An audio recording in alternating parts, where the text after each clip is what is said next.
Vampires are an exhausted trope in anime and manga. I mean, it's basically the town thought at this point. Trying to find interest in a new anime featuring vampires is almost as challenging as sitting down through a fresh and fit stream with like 8 girls on. It's just a mess. And with the current state of vampires in media, it's understandable. We've just left a decade where True Blood, Twilight, Dracula, and Vampire Diaries were hits with the mainstream. Anime has had a number of entertaining vampire shows like Vampire Hunter D, Hellsing, Vampire Knight, Blood Sea and Blood Plus, Rosario 2 Vampire that have been popular for decades. Morbius is the greatest vamp movie since Interview With and has sold 1 trillion tickets, so I can understand why a great vampire series can fly under the radar, being swept away with time. But, I think you should give Happiness a shot. It's polarizing, but it is one of the more touching vampire series that I've read in quite some time. Written by Shuzo Oshimi, Happiness is a vampire manga that tells a depressing, down-tempo, small-scale story about the curse of being a vampire and what happens when children are afflicted with this change. If you're familiar with Oshimi's past work, you'll know what to expect. Makoto Okazaki is a typical Japanese high schooler. He has a shit haircut, he's nice but meek for no reason, and gets bullied by his classmates. Typical shonen shit.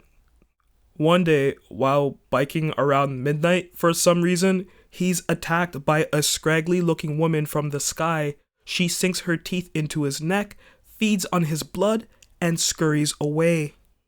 Upon waking up in the hospital and returning to school, Makoto is overwhelmed by the scent of blood and develops an insensitivity to regular foods. He's feverish and easily agitated. After a conflict where he stands up to Yuki, the class Chad, we start to see Makoto change as a character. His transformation into a vampire is very different from what we've seen with past media. It's slow, almost glacial, and the initial conflict of the series is reined in within the classroom, hallways, parks, and street corners. The typical Oshimi style of introducing trope divergences is on show very early on in Happiness, when multiple characters are introduced, such as Nao Shiraishi, Yuki's girlfriend, and Yukiko Gosho, a strange girl who's trying to throw the box at Makoto. You're kind of confused. None of these characters are super endearing or interesting, and they take away a lot of the early mystery surrounding Makoto's transition. But I get what Oshimi is trying to do here. Happiness is a vampire story, unlike many others, and he gives his supporting and minor characters room to grow as much as they can. Seeing Yuki get bullied by his gang and having Makoto save him was a gem of a chapter. Also, Oshimi writes the bedroom scene at Yuki's house with them getting drunk after school so masterfully. It reads exactly like how teenagers would act when drinking a couple beers. The way Yuki reflects on his time in the gang and how he expresses his gratitude towards Makoto for helping him get out is so genuine. The hookup and subsequent setup also reads a lot like real-life situations that teens do get themselves into. At this point in the manga, things start to fall apart and get real ugly. Makoto's vampire abilities start to awaken, but they're not so much abilities as they are simple genetic manipulations. His vampire teeth aren't able to do much damage. He doesn't have super strength. He isn't able to fly, just jump a few meters higher than normal. Oshimi is telegraphing in his usual way that this is going to be a grounded take on an established trope. When Saku entered the picture, I didn't know what to make of this manga. I don't drop series, but this one had me strongly considering putting it down for a while. I get that the vampires of this series are young, But the lack of fantasy in a story about magical creatures was making for a pretty tough read. Saku acts like a child frozen in time, a guru-loving Peter Pan, if you will. When Nora reappears to save Makoto from getting hurt by Saku, we get a further glimpse into the power, or lack thereof, of vampires in this world.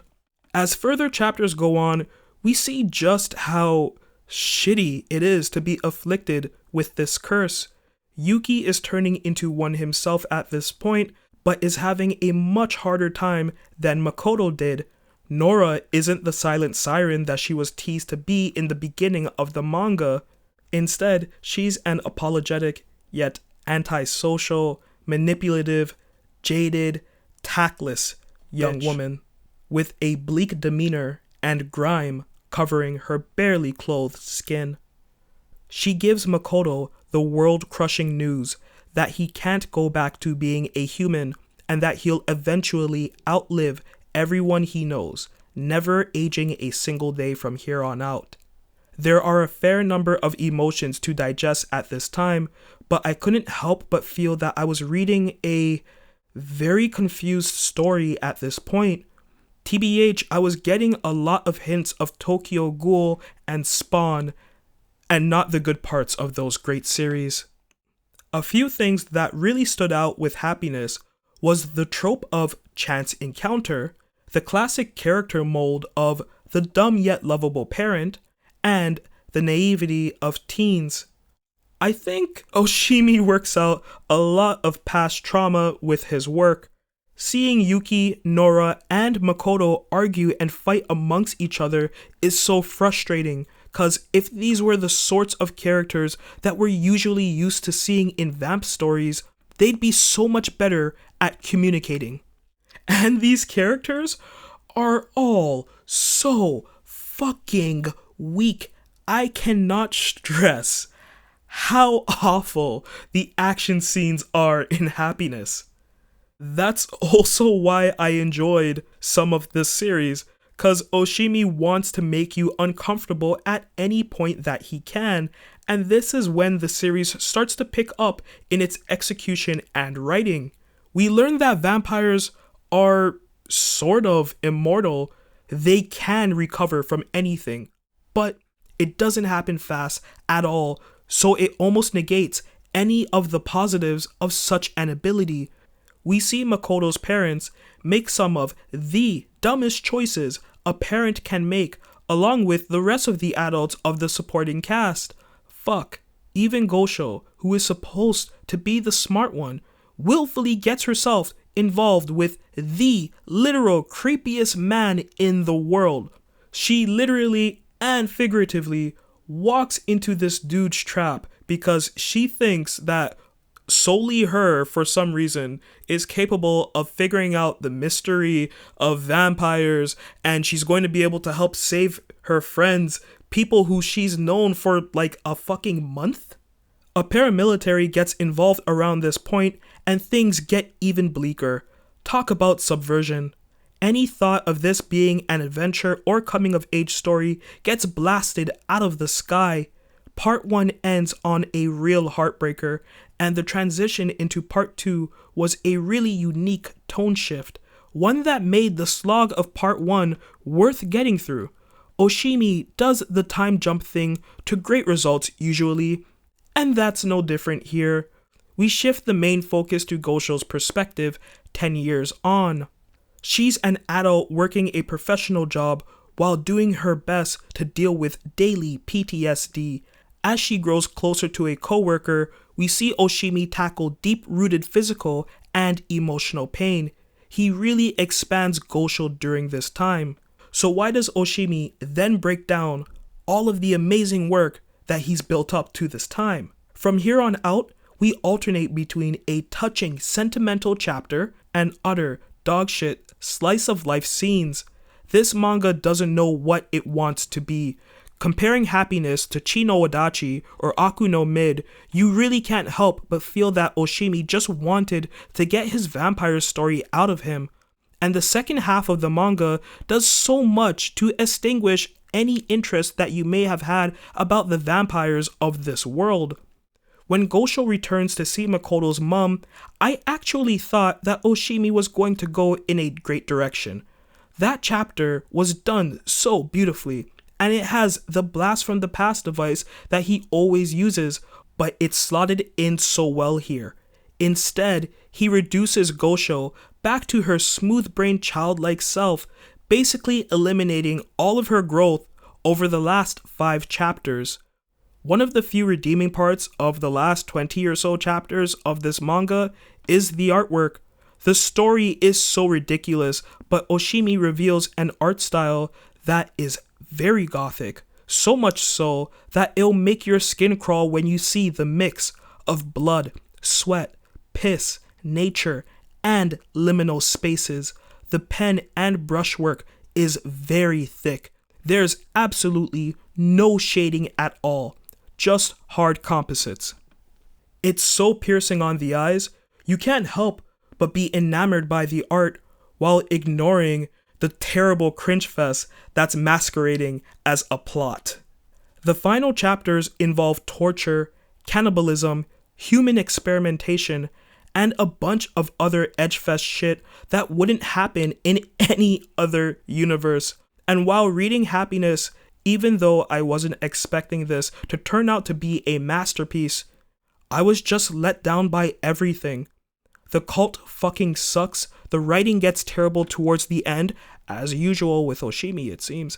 The conclusion of the story is so implausible that you really question if Oshimi had any interest in this manga post-time skip after committing to these particular characters. There's like only 4 or 5 scenes that I really enjoyed in the second half of this manga, and you know what they are. The panels have been shared on r/manga for easy upvotes since the beginning of the pandemic. I did like the last 2 chapters though. I just would have enjoyed a better lead up to them. If you're into vampires and are looking for a quick read with entertaining moments, you might like this manga. I wasn't able to look past the aforementioned flaws, but maybe I'm just bitter or burnt out. Maybe you'll enjoy Happiness for what it is. A mediocre 5 out of 10.